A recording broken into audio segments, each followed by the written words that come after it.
Welcome everyone to another week of the Farming Forward, creating and monitoring functional landscapes. I just want to check if you can get your answers ready on just how you're going on creating and what more, if you need more on the safe to fail trials, or where you're up to on the planning for the safe to fail trials, and are you confident to be able to look at a land soil surface and know whether it's going forward or backwards. So just that, how to create it through safe to fail trials, and then how to monitor it. So I'd like to thank the Australian government through the Future Drought Fund for sponsoring the work we're doing through RANT and through the TasFarm Innovation Hub. So just a quick Gunnar Kernai acknowledgement of country. It's pretty special down here. There's so many birds and stuff with all the lakes all through this area, and it's just it's alive with sort of life. So probably a little bit too much at times. Yeah, just this definition continues to go pretty well. It's got some key points in it that most people I've found miss, is that it's a direction that you're heading rather than an end point. End point goals tend to be demotivating for people. So you just, each day you're getting up and working on increasing landscape function, increasing profit and increasing well-being scores. And where you're continually increasing those, I say you're practicing regenerative agriculture. Everyone says there's no definition and things like that. I'm pretty sure it's got to have money, people, and the land in it. And it's the intersection, and money and people are nested in a healthy landscape is really what I'm trying to represent by having the money and the people sitting inside this bigger ring of land. But yeah, so it's the direction of change is really important.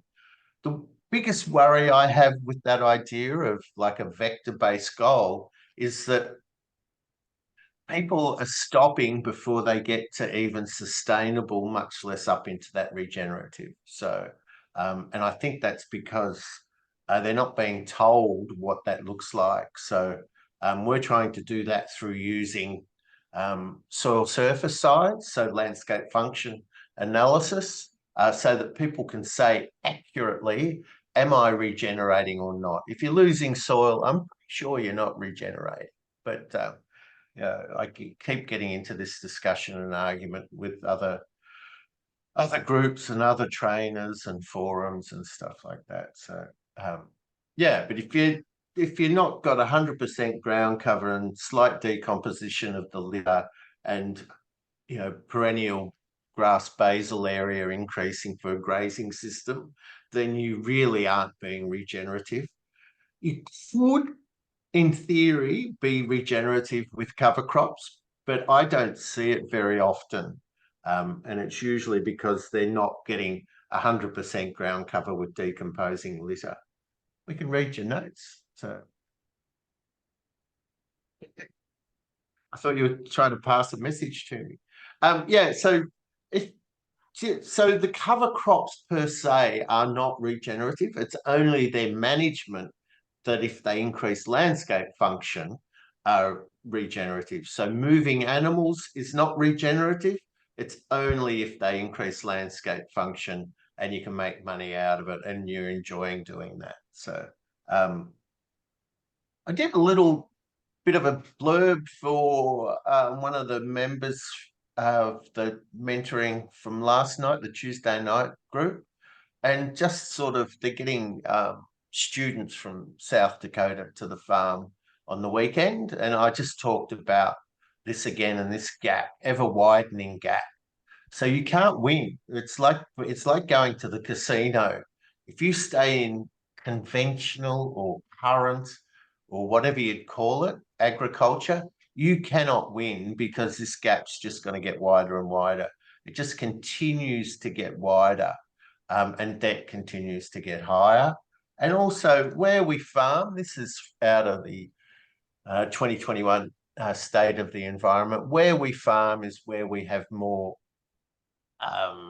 species that are facing extinction. So, wherever we sort of do this sort of intensive agriculture, cropping is usually worse than grazing, but most grazing is also destroying biodiversity. So I'm saying if it financially it doesn't work and biodiversity it doesn't work, what do we have to do? And I'm saying we need to design away from it. I see that as a very simple thing, but having spent 30-something years trying to convince others, I'm not sure it is. But if it's not currently working, we'll design away, do something else. So it's got to be low cost. It's the costs that are killing us. That's why there's that ever-widening gap. I can't remember which way it goes. So you've got to eliminate, in grazing, you've got to eliminate practices such as fertilizer and resowing. But in cropping, the really regenerative people like Gabe Brown can nearly eliminate fertilizing. Cole still does a little bit, because to get the crop up with that pasture cropping, you've got to have a bit of starter nitrogen, because the perennial grasses in there want to grab that grab all the nutrients. Perennial grasses hate annuals, so if you've got healthy perennial grasses, they'll take out all the water and nutrient from the annuals. So he's got to put in a little bit of starter, even though he's knocked the perennials back with overgrazing them and a desiccant herbicide and then knife points to get some tilth and stuff. It still needs a little bit of nitrogen. But basically, most people are massively reducing any inputs. They have low and decreasing debt, so to lower their risk right down, low and decreasing debt, increased recoveries for rainfall, and a low cost of production. So the three big risks are debt, season, and market price. So you've got to get rid of debt, you've got to increase recoveries, you've got to maintain ground cover, you've got to keep that resilient soil surface. So when the rain does fall, you keep it all. And then you've got a happier, low-cost producer as well. I'm saying to be resilient, you've got to increase inefficiency. You've got to be more inefficient. I need a bit of practice on how to say that in a different way. But the key to being resilient, so that it'll bend rather than break, is that it's got to have slack in the system, or it's got to have a buffer. It's the difference between a seawall or a salt marsh on the, one will break catastrophically, the other one will be changed and reshaped, but it'll still be there. So if we want to be resilient, I was going to have a rant against men. Something about that rant title works for me, doesn't it? So every man that I meet hates inefficiency with a passion. They will not do that. They feel like it's all waste. If they haven't eaten the last leaf, off that grass plant, then it was wasted. We need to be more inefficient. And it appears to me, and I'd be open to be convinced otherwise, that a focus on production focuses on efficiency. A focus on profit realizes that you've got to go for that law of diminishing returns and only go for 80% efficiency or whatever it is. And resilient landscapes require ground cover, they require decomposing litter. That's the link between all the healthy landscapes, is decomposing litter between the plants. So whether it be a forest or a grassland or a perennial crop or annual crop, it's that decomposing litter between the plants. And that's why cover crops aren't regenerative if they don't have decomposing litter between the plants. So that's the key. And it's the foundation for biodiversity. So I won't go on much more, but I'm sure you get the drift. So so I just thought I'd put that in as another slide or another variation and stuff. Landscape function, I'm sure you all know that it's got to be covered. It can't be stable. If you can see bare ground, if someone says I'm regenerative, jump on Google Earth and see if you can see the dirt. If you can see the dirt, they're not regenerative. If you can see it from Google Earth, you do not need to go there and check. And it doesn't matter what people say, it's the outcome. And I know people are good and they're polite and they're nice, but it's got to be covered. If it's in a grassland, then it's got that increasing basal cover of perennial grasses where the plant meets the soil. It's more than 2 centimeters by 2 centimeters, and that gives you water infiltration and nutrient cycling. And then the decomposing litter, combines to give you that really resilient, stable soil surface. And surface roughness is important, and we hate it. In southwest Victoria, if you couldn't drive the ute across the paddock at 40 k's, they used to plough it up and re-sow it again. So to just be getting to be resilient, and they'd re-sow it, re-plough it and up and do it again. So, and we modify the soil surface through recovery, stock density, and plant utilisation. And it was pointed out to me quite strongly last night that my recovery is too short. So I'll come back to that.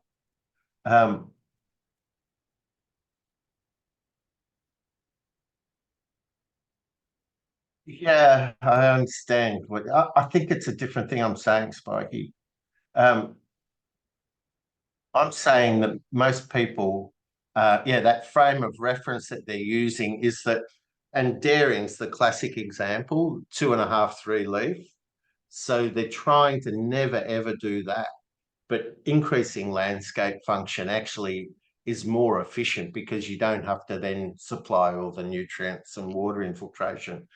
But they think they're being more efficient, and usually they've paid a lot to grow those 3 leaves on the perennial ryegrass or other grasses more leaves, and so they really worry about it. So they feel like it's a waste. So so it is a frame of reference. If you're going to do what we do, it's really hard on people. The minimum I see is about daily moves, which would mean per mob, you've got about 365 paddocks in most environments. So if you're going to move them more frequently and you're going to have a break over the weekend, you need more than one person to cover the weekends and stuff. So what we find is that, well, what I find, because I am the 1.5 to 2 at the moment, is that if I stock them for the weekend or whatever, they're rumen shift, and then I'm playing catch up footy for Monday, Tuesday, Wednesday, trying to get their rumens to shift back to working hard again. I've got them working really hard this afternoon, but I've been away and done a few things, and it's just sort of taken a while to get them back into shape. Sorry. Put in safe to fail trials. I was talking to Peter Reynolds 2 days ago, a friend of mine from southern New South Wales, and he estimates that it took him an extra 10 years to learn and to see the patterns in the grazing so that he knew what he was going to do and what the corrective action was. And he believes that he could have taken 10 years off that if he'd put in safe to fail trials. He had a stint working over in WA, and when he came back, he saw areas that hadn't been grazed, and then the light globe went on that, it had to be much longer recoveries. But what I want to know is, do you understand how to do a safe to fail trial? Have you planned your safe to fail trial? Have you implemented it? So the whole thing about learning to do this is doing those trials. And this is sort of something that until you do it on your land, it's really going to be quite tricky. So there's small areas. If you've got sheep, you stock them with sheep at about 1 sheep per square metre. Needs to be a pretty good solid fence. And you just sort of try and eat as much as you can and trample as much as you can. without damaging animal health and animal performance. With cattle, it's 3 square meters per cow. I don't worry about the calves. I just count the cows. And so if you've got 10 cows, you'd have 30 square meters. So they're tiny little areas that you're pushing this to the extreme. In theory, you should have a range of recoveries. So like Rob's doing 3, 6, 12, and do that and check it out and try and keep the utilization high on each of those. You can't do this on time. It's about utilization. So the 12 months when Rob comes back with those cows, they'll have to stay in there longer to get that utilization. So it's not about and it's usually for 2 to 3 hours when you start, depending on how much grass. And that time increases as the landscape function increases and you end up with more biomass. But it's not sort of sticking to the 2 to 3 hours. It's grazing down until you've got 80% utilization. You can't do that out in the paddock if you don't have adapted animals. So it's really trying to skip that step before you've got those animals that thrive. So you've got your trials.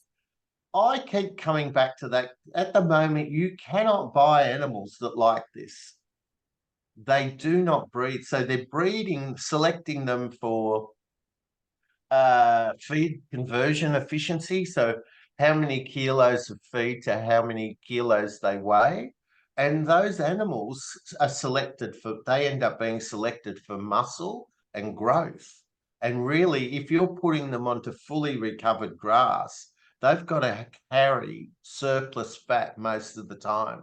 One of the best things and it's not quite right, but like if they don't have a calf on them for 12 months of the year or 10 months of the year, then they'll get too fat.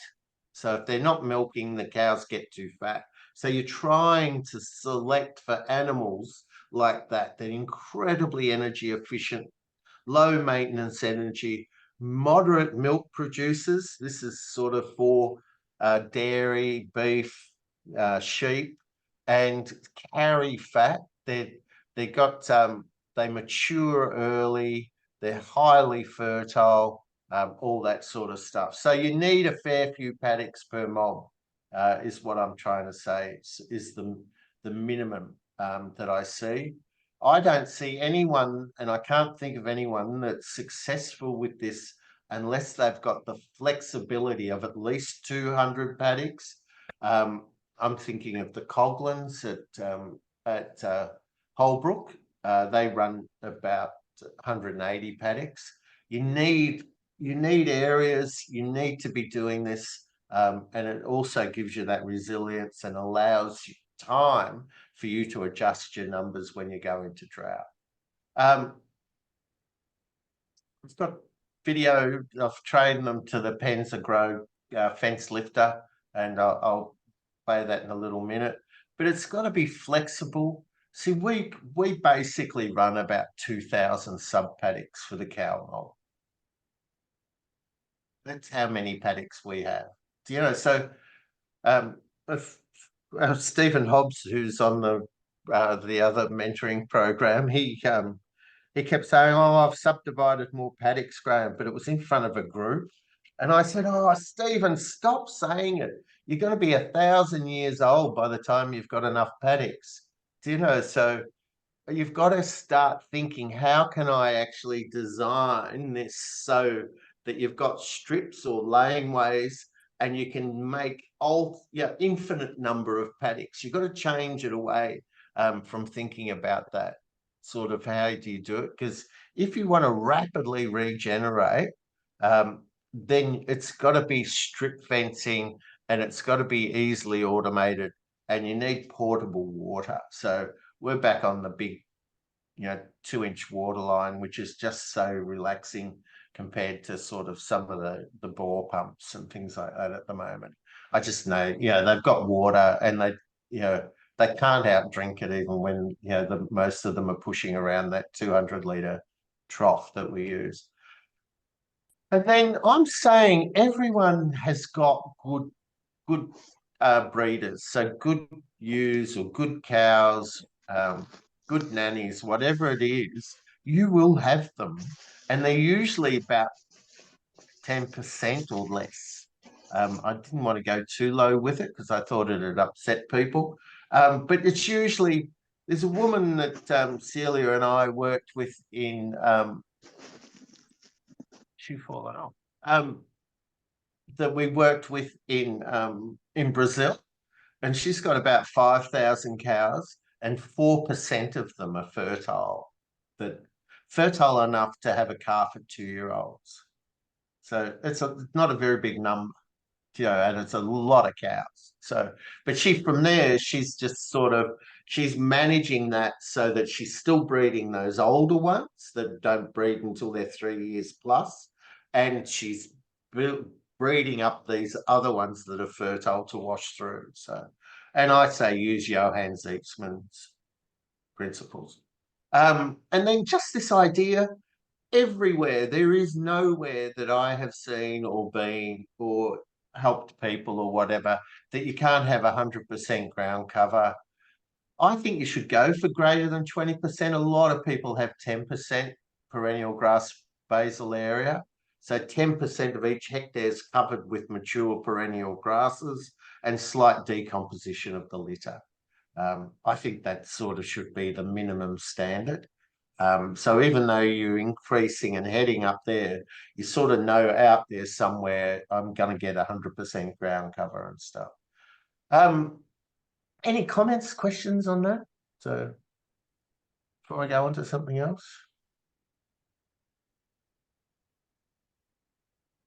everyone on track for their thing? We were going to. Celia has suggested that I do a real focus in on the safe to fail trials, and we send that out or we do it as one of the webinars or whatever, so that people know exactly what to do, what it looks like, what's the results you can expect, some of the issues with it. So um, yeah, and just getting those animals ready before you put them in, all those sort of things. So I think there's some barriers to adopting safe to fail trials that I haven't covered.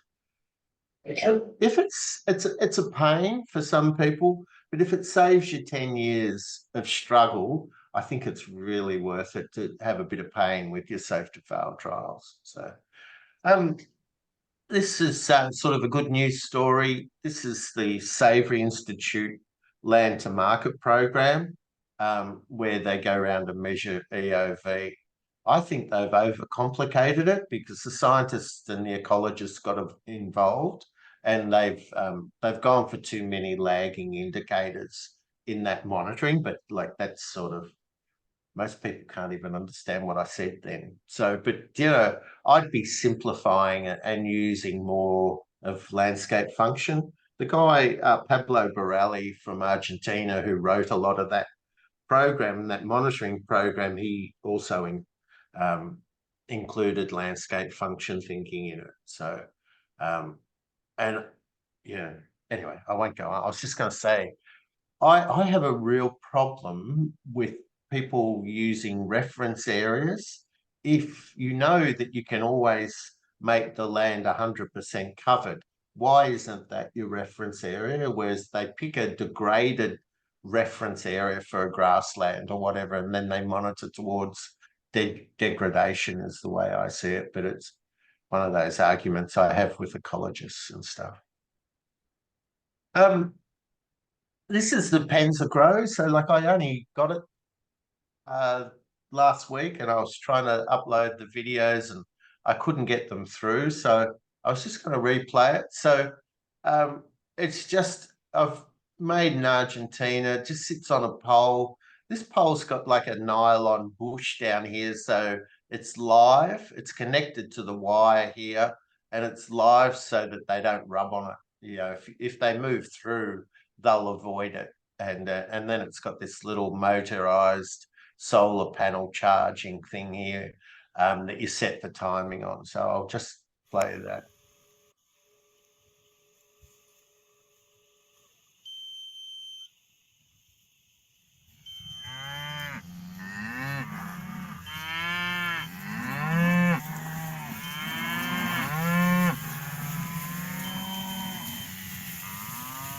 Did I put the sound on?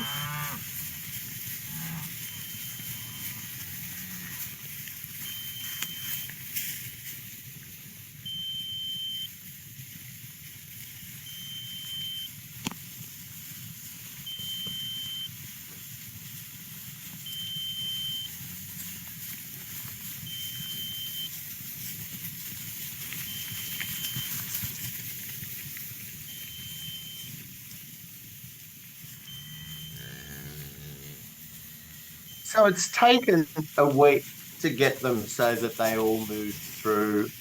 They react to the beat. So it's really, it didn't feel like it at the time. It's like having kids, I thought.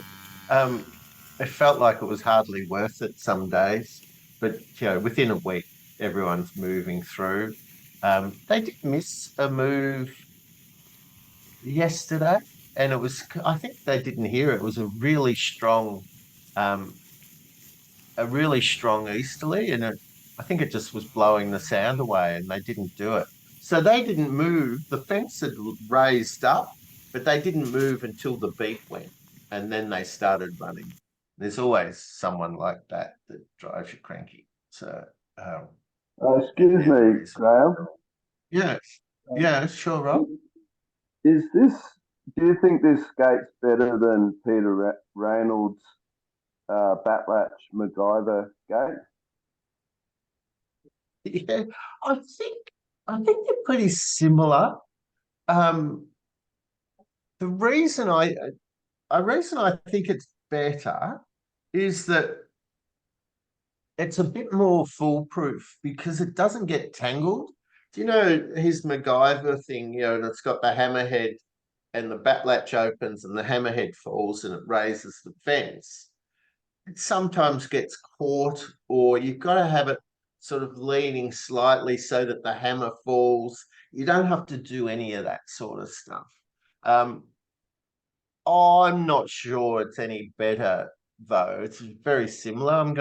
I've got one here and I'm going to get it going again. I don't know where the days go. I seem to be able to fill them in. Um, I just, yeah, need to get it going again so that it all starts to flow from there. So, but yeah, it's pretty good. Like this one's more expensive. Um, but you don't have to build it yourself. It comes ready to go. And once you learn how to program it, which is not hard, it's only like there's only an enter and an up and down button. So like it's really quick to learn that sort of stuff. And yeah, I just feels a little bit more foolproof. I haven't had it not lift up, whereas occasionally we'd get them that they'd get tangled and things like that with the bat latch. Um, just quickly, these are these little bulls I've been trying to keep. Um, Good girl. Walk forward. I want to look behind you. they're going to be Walk up. little, that's for sure. Walk up. I want to look at the bull.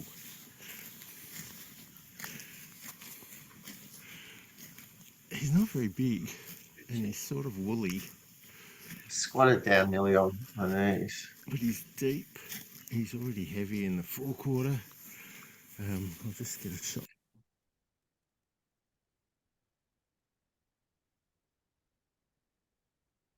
Um, sorry, I got distracted. I'll get back to yours, Kirsten.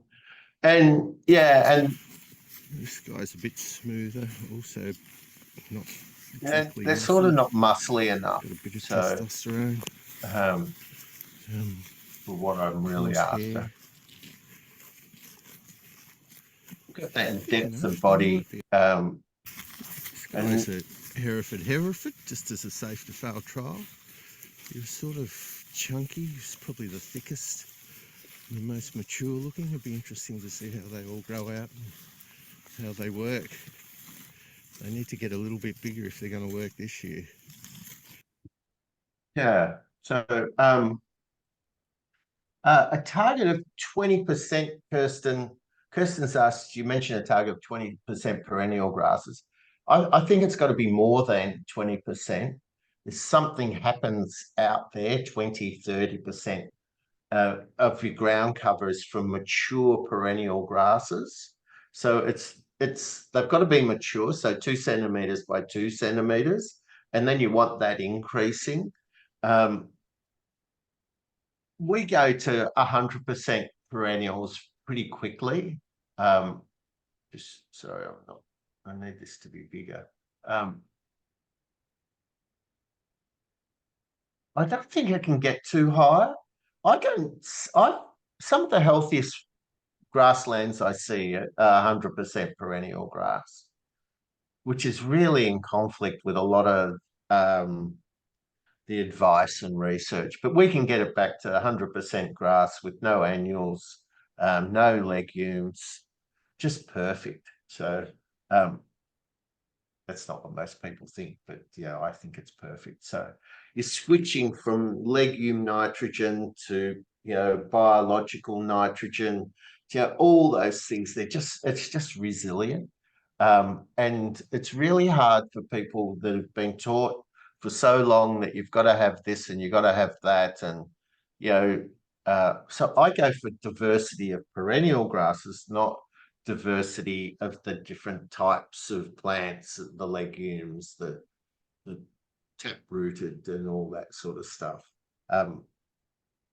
And I'll just quickly say it, but I don't know whether I've said it to you before, Kirsten, but I was on a panel with Christine Jones and Nicole Masters, and I can't remember who the other one was, and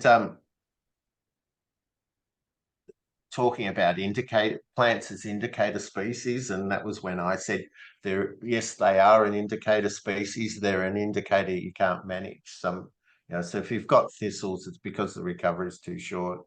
If you've got legumes, you've had bare ground, clovers and stuff. So I just think that we need to get this really stable with a high diversity of perennial grasses, and then add in the things that we need from there. So just a different approach. Has it been saying we need to get? What's that? Has there been any work to actually compare what the two different schools of thought, the perennial grass, the landscape function around perennial grasses versus these forbs and the flowering plants and the grasses and all of that? Has there been any work to actually compare them, both of them? The only work I know of is David Tongway's that sort of really studied it. So it could be work that I haven't seen, but yeah, I haven't seen anything. So and usually, they're not comparing. Whenever they compare things, it's not comparing, like a high landscape function perennial grassland with a high landscape function, say multi-species cover crop. I don't see that.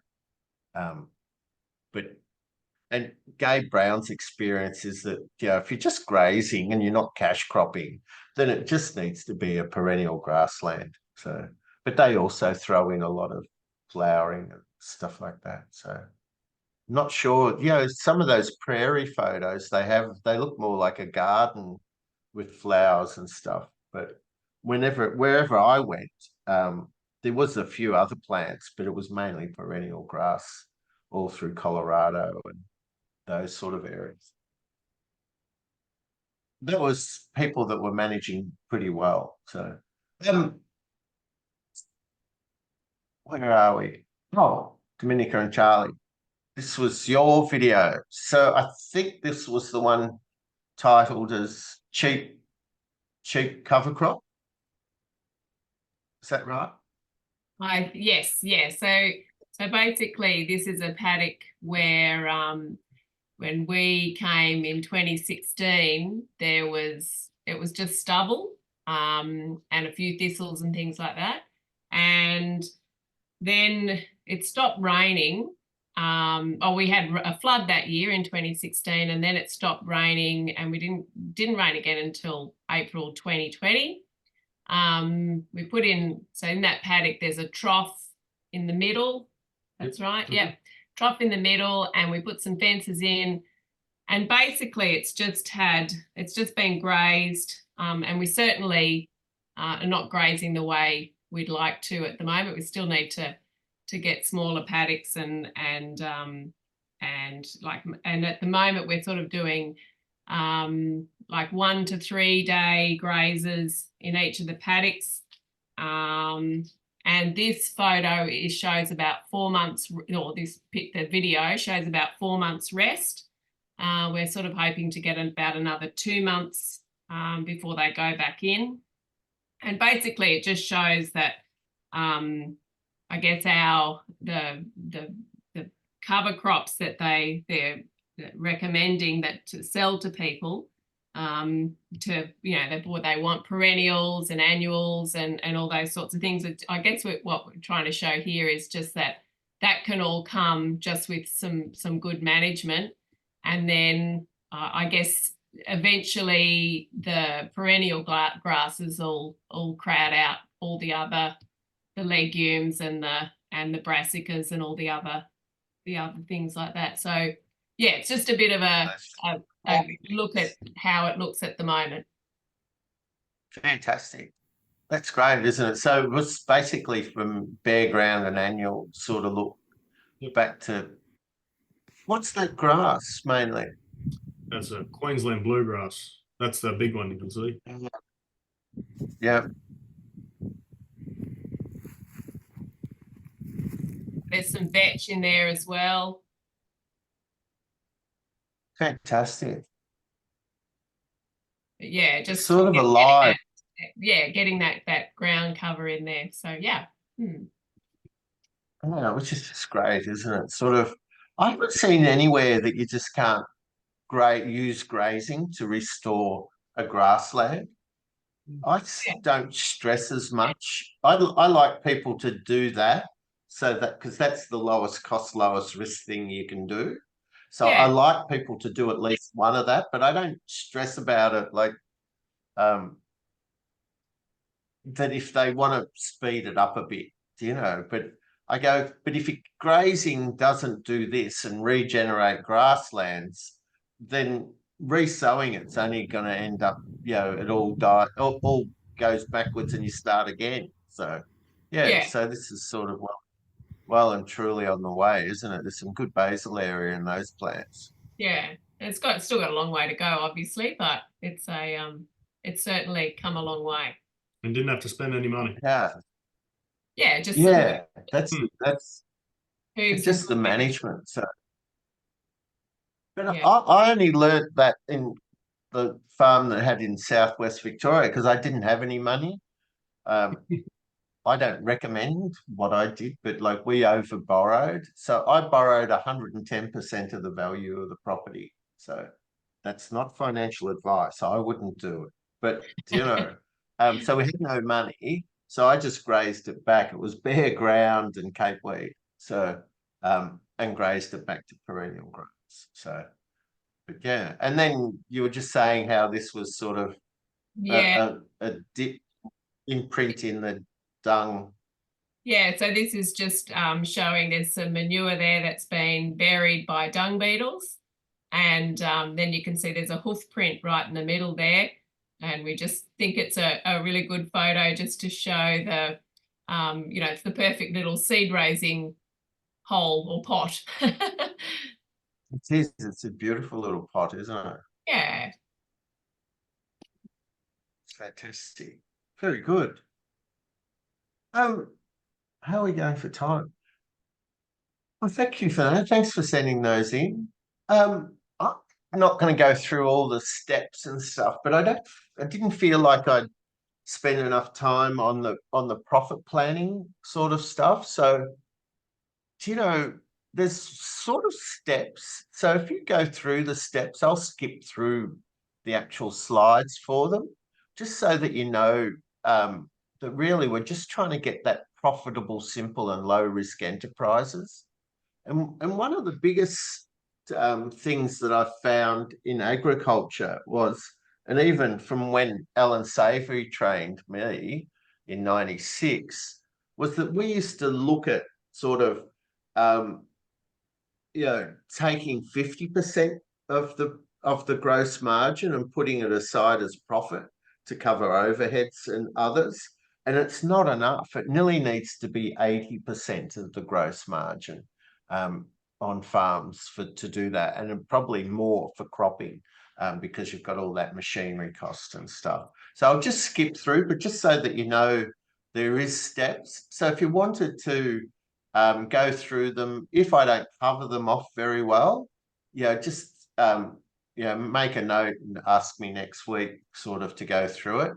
We've talked about this variance to budget and monthly meetings and corrective action and profit back on track a bit, but we haven't talked about sort of some of these steps of, what profit do you need?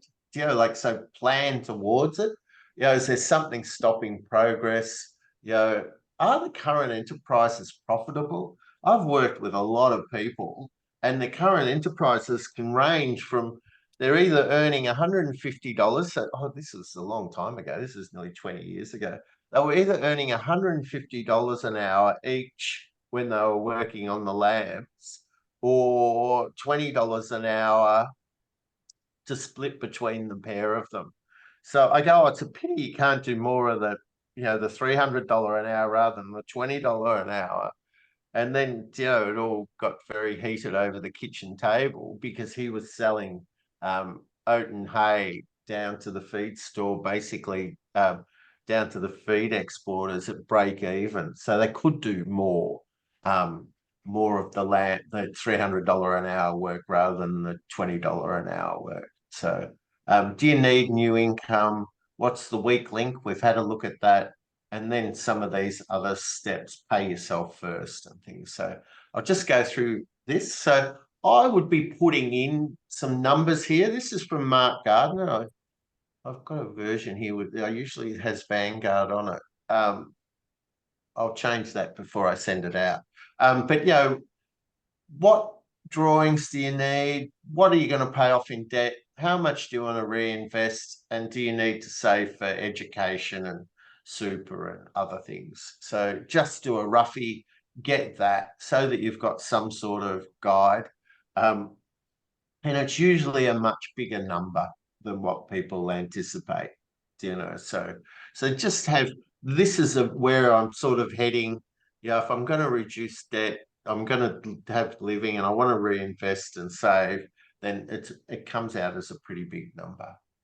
And then how big is the gap? I keep looking at what's the gap between that number that you get and what your actual profit is at the moment. Is there any log jams? So one of the ones is it's got to be easy to get the numbers on a monthly basis. If you can't do that easy, and give yourself 2 or 3 months, and if you can't do it easy, then get someone to do it for you. Get a bookkeeper, because you're better off planning and managing than doing bookkeeping. Generally, you can buy it much cheaper than you can get the energy for the planning and doing those meetings. Is there infrastructure and patterns? Then select low risk enterprises. What are the current ones? What are the things that fail?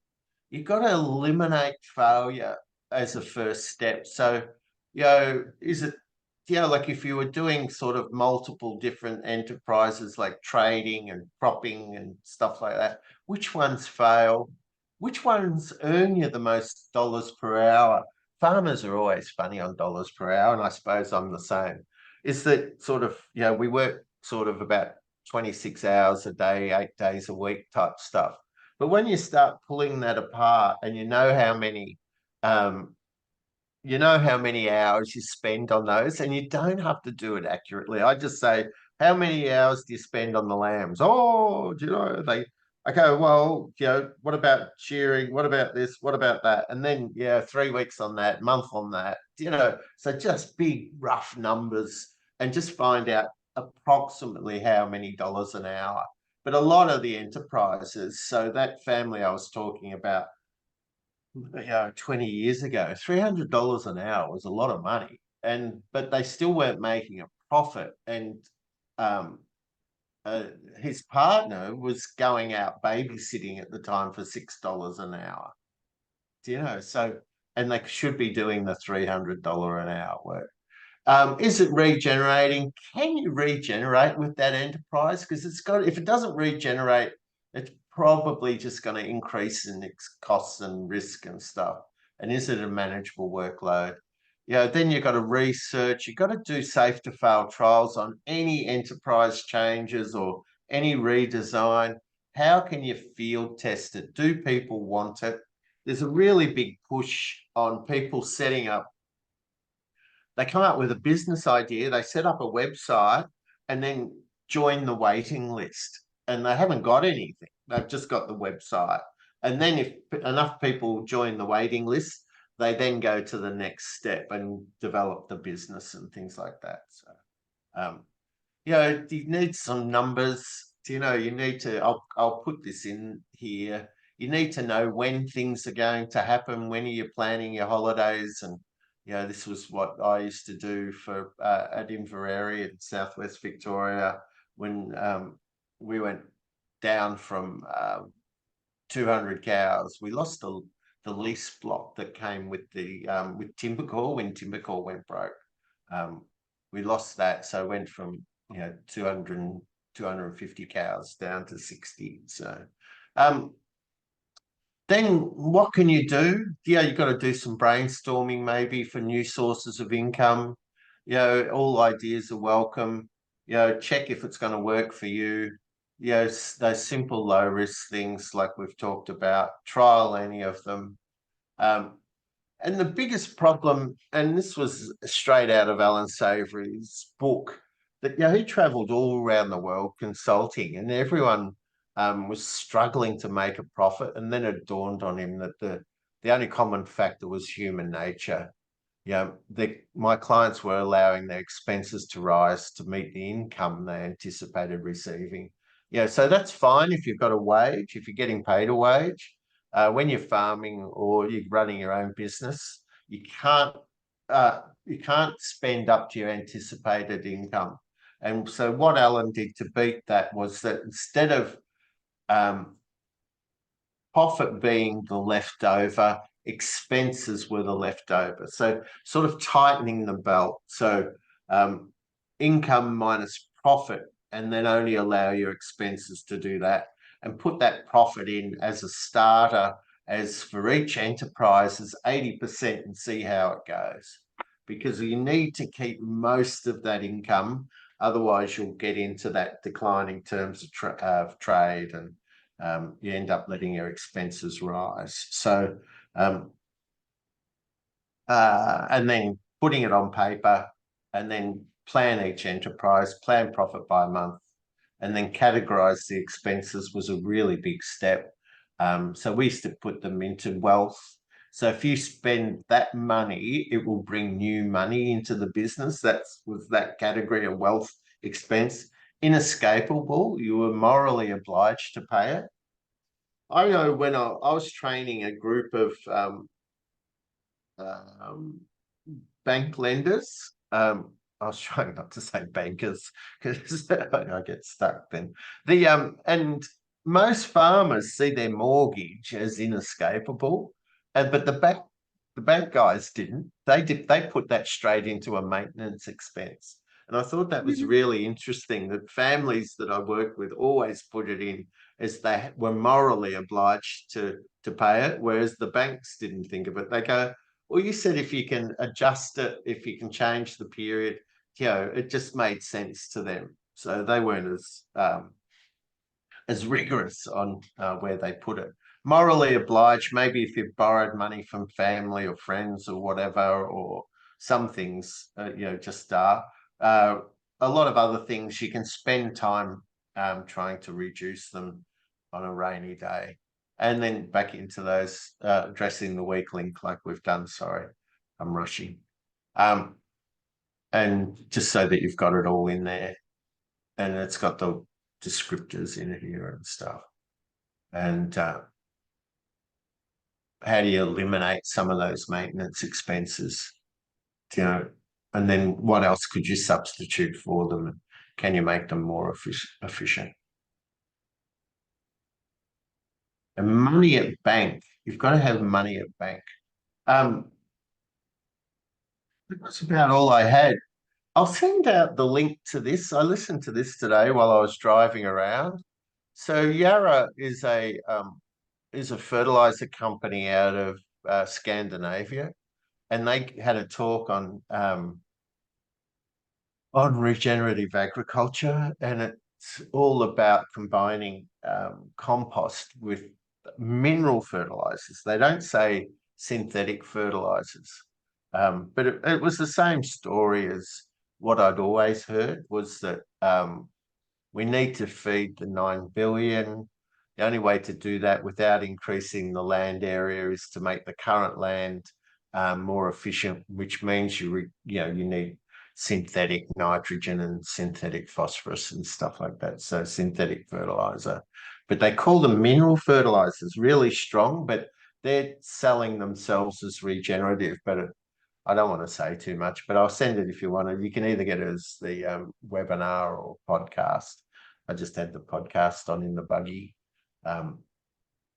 It was trying not to yell at the speakers as they spoke. So it was the same sort of story. The only, we've got to increase production, so it's all that sort of stuff. So yeah, if you wanted to. And then any comments or questions, thoughts?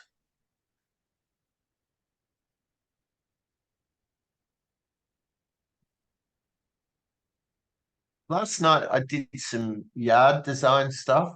And I just said that basically there's sort of two streams of thought. So there was Bud and Eunice's, Bud Williams sort of Bud box and those sort of things. I went to a workshop with Bud and Eunice in Hamilton in Southwest Victoria when he was out doing a tour once, and Bud drew his Bud box up on the wall, and I'd been using Temple Grand up on the flip chart. There would have been 200 people in the room. It was really big, and he drew the diagram was about that big, about the size of a playing card, and I'm going, I don't think so. And then his wife Eunice played a video of these Bud boxes working. And I said to the guy beside me, "Oh, I feel sick." And he goes, "Why?" And I said, "Well, I've been going around working for the MLA telling everyone that they need Temple Grandin's designs, and I think I might be wrong." And he goes, "Oh, well, you didn't know," but that didn't make me feel any better. And the other one is Temple Grandin. So these are the two leaders that I think of. Temple sort of audits abattoirs for McDonald's in the States, and she's just a gun. So she can actually walk up the race of a cattle yard, the lairage and the yards up into the abattoir, and she can see what's sort of frightening and things like that. So she perceives the world a bit differently than most, and she's just fantastic. So this is one of sort of based on Temple Grandin's designs, all the curves. Animals always want to go around us so they can see us. So it's using that circling type behavior. It's why we hit wildlife in the car and stuff like that. And this is sort of one of the members of the group from Tuesday night, and he's just put in, these sort of curved yards and stuff like that. I've tried them. I've tried conventional, curved, and Bud box. And when we started putting the yards in here, I just went straight to Bud box. So I like them, although sometimes they're awkward. But I think all yards are awkward. And this is the same Neil and Penny, and they're going to do that hip height, and they've just put the height measuring chart on the side of the cattle yards. So they've got scales on these yards so that they can get the weight and the height, and the higher that ratio, the more early the maturing, the more fertile the females are, and more masculine the bulls. So height and weight, you can't just use weight. You want the highest weight at the lowest height. So And then this is sort of the bud box type stuff that the animals walk in here, you close that gate, you go and stand here, and they circle and go up that way. And this is the design that we're using here. So this isn't to scale, but I've made that was too wide at 4.4 meters across here. So we've got about 3.3 meters now. Got a half panel there. So they come up, there's a lane here. This is much longer. There's a lane here that they're held. They walk in here. They come in moving quite quickly. And then we shut the gate, walk to here, and the cattle cycle round you. And then you just lean into them this way and they walk straight up there. And as soon as one goes up, you can basically step back and everyone else will follow them up there. So just using some of that behavior. I'm sure those will know that know bug boxes. You can Google it. Yeah. Okay. Just as graze is removed. Oh, is that you, Kirsten? Is that the K, is it? Yeah. If you leave the ground covered and you're getting animal performance, that's fine. So you think you're over 80%. Most people are well and truly below 80%. So as long as you leave the litter on the ground, they haven't picked up the litter, because sheep and horses can really hoe down on that litter and pick it up. So you've got to make sure they're not picking up the litter. So I'd be watching that. But if they're eating the standing plants down, you know, to 90%, that's fine, as long as you've got good ground cover. And then because you've eaten them down harder, they take longer to recover, but it makes the soil healthier. That pulse is a much deeper pulse. I tried, you know, that deep muscle massage to improve circulation. You know, I've been trying to think of analogies for people, but that pulse, if it's very high, so when those really big mobs of, you know, wildebeest and bison and diprotodon were going around the grasslands. Do you see what I did there with the diprotodon on the end? You know, so you know, they were actually harvesting really heavy and then giving it that long recovery because they'd be on their migration cycle. And other things would come in, you know, like with the wildebeest and the zebras and stuff. But it was a really big, deep muscle massage, you know, got the litter in there and decomposing, gave enough soil to seed contact and germinate fresh perennials. All that was about sort of that real deep muscle massage. So, or even, you know, those giant kangaroos with a paw like a horse, which was in Tim Flannery's Future Eaters. So, yeah.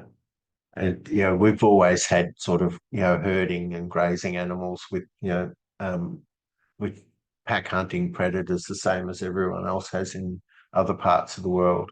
The only one that's probably different is New Zealand, that a lot of those ground dwelling, you know, the moa and things like that, that was a bit unusual with birds. Otherwise, it was, you know, it was mammals somewhere in the world were doing that. Yeah, nice. I like the subwoofer and the treble idea. So, yeah. Yeah, it sort of doesn't. And I've been saying it's like chafing. You know, most grazing's like chafing, and it rubs the skin off the land. So, whereas we need that really big, deep subwoofer, low frequency, high amplitude. Well, thanks everyone. I hope that was okay. Send through any questions and things like that. It's only a couple to go, so yeah, so jump in, make sure you've thought through and have a look at those financials. I tried to cover a lot tonight just so that you had time to come back with questions and stuff. So very good. Hope that's all right. Terrific. Frozen to death in the car. Thanks, Kate. Thanks. See you. All. Thanks all. So, Yeah. Yeah. Graham, you still there? Yeah. Yeah. Geez, Is that's there- unusual. Is there more to cover on the people side of things, or is it just the fact that we're living in this landscape and making Yeah, a I profit? could do some more. Yeah, I could do some more on the people, but typically I hand that over to Celia, all the people stuff. So Okay. It'd be good practice. I could I coach just- you, Graham. yeah, Isn't that naughty? it is. I'm having to bite hard. You are. You're doing very well. Yeah. Bit like talking about my mother-in-law and parenting. Yep. Yep. I hear you. Alrighty. Yeah, I'll have to. Yeah, definitely. We'll do some more. Because I think, yeah, the land, the money, and the people stuff. Because I think that's the really big gap, Kirsten. People Yep. stuff. So. And it looks like Um, Spiky I'll- wants to I'll- hear some more about AI as well. Oh right. Okay. Oh, yeah. Did I miss that? I did too. Yeah. Okay. Cool. Okay. Thank you, Cool. everybody. Thank you, Graham. Thank you. Okay. See you all. Bye See bye. you. Bye.